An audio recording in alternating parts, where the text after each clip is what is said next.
ओम नमः शिवाय। ओम नमः शिवाय। दोस्तों, आप सभी का बहुत स्वागत है। आप बहुत कंफ्यूज होते हैं कि हमें किन देवी देवताओं की पूजा करना चाहिए। अभी आप जिन देवी देवताओं की पूजा कर रहे हैं उनकी हमें करना भी चाहिए कि नहीं करना चाहिए, और हम बहुत कंफ्यूज होते हैं इस विषय को लेकर। आप बहुत बार प्रश्न भी पूछते हैं कि हमें किन देवी देवताओं की पूजा पाठ करना चाहिए जिससे हमारे जीवन में सभी चीज़ें सकारात्मक हो और अच्छी हो।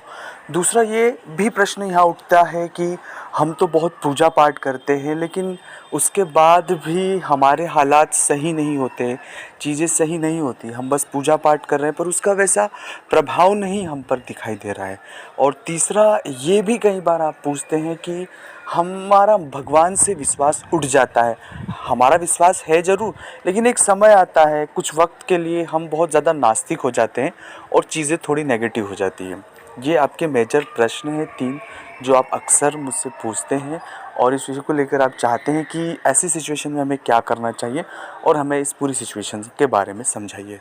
तो आज इन तीनों प्रश्नों के जवाब आपको इस वीडियो में मिलेंगे, और ये वीडियो देखने के बाद शायद अपने जीवन में आप समझ पाएंगे कि हम जिस सिचुएशन में हैं उसको कैसे डील करें और उससे कैसे बाहर आएँ। लेकिन उससे पहले एक निवेदन है कि अगर अभी तक चैनल को सब्सक्राइब नहीं किया है और आपका मन हो सब्सक्राइब करने का तो कर लीजिएगा। अगर नहीं है तो कोई बात नहीं, ना करें, लेकिन कमेंट्स में भोलेनाथ का नाम ज़रूर लिखें और यहाँ से इस वीडियो को पूरा देखकर चीज़ों को बहुत बारीकी से समझ लें।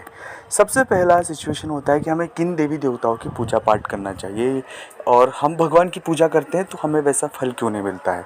सबसे पहले जब भी आप भगवान की पूजा पाठ करें, पूरी मन शांति के लिए करें।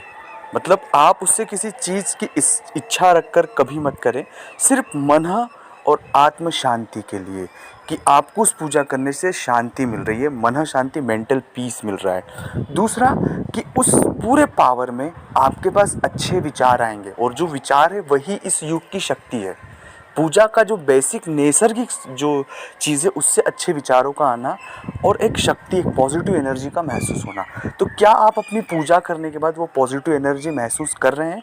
अगर कर रहे हैं तो बहुत अच्छी बात, लेकिन नहीं कर रहे हैं तो आप जो पूजा कर रहे हैं उस पूजा में कहीं ना कहीं त्रुटि है। दूसरा कि हमें किन्हीं देवी देवताओं की पूजा करना चाहिए। सबसे पहले हर एक व्यक्ति का एक बेसिक नेचर, स्वभाव होता है, बचपन से उन्हें लगा होता है, जैसे भोलेनाथ से, श्री गणेश से, राधा कृष्ण से, बहुत से लोग खाटू श्याम से जुड़े हुए, किसी भी देवी देवता से जो जुड़े हुए हैं उनका एक स्वभाव होता है। आप उनकी पूजा अर्चना करें, उस पद्धति को अपनाएं, कोई भी दिक्कत नहीं है, कोई भी परेशानी नहीं है। और उन्हीं के प्रति पूर्ण श्रद्धा के साथ उनके मंत्र का जाप आप जरूर करें, क्योंकि उनके मंत्रों में बहुत शक्ति होती है। मंत्र ही हमारे आसपास एक वाइब्रेशन क्रिएट करते हैं। और एक सबसे महत्वपूर्ण बात कि ईश्वर की जब भी आप श्रद्धा भक्ति करें, उनसे कुछ चीज़ें न चाहें। आप जब तक इस भाव में नहीं आएंगे, उनसे चीज़ें अगर डिमांड के भाव में रहेंगी या कुछ चीज़ें आपको चाहिए होगी, तो फिर चीज़ें सही नहीं हो पाएगी। तब आप हमेशा दुखी रहेंगे और निराश रहेंगे। आप हमेशा उनसे केवल एक सकारात्मक ऊर्जा चाहे, अच्छे विचार चाहे और एक पॉजिटिव एनर्जी चाहे। वो एनर्जी ही आपके कर्म करने में एक सकारात्मक प्रभाव दिखेगा और उनके प्रभाव आपको पॉजिटिव दिखेंगे। तो ओम नमः शिवाय।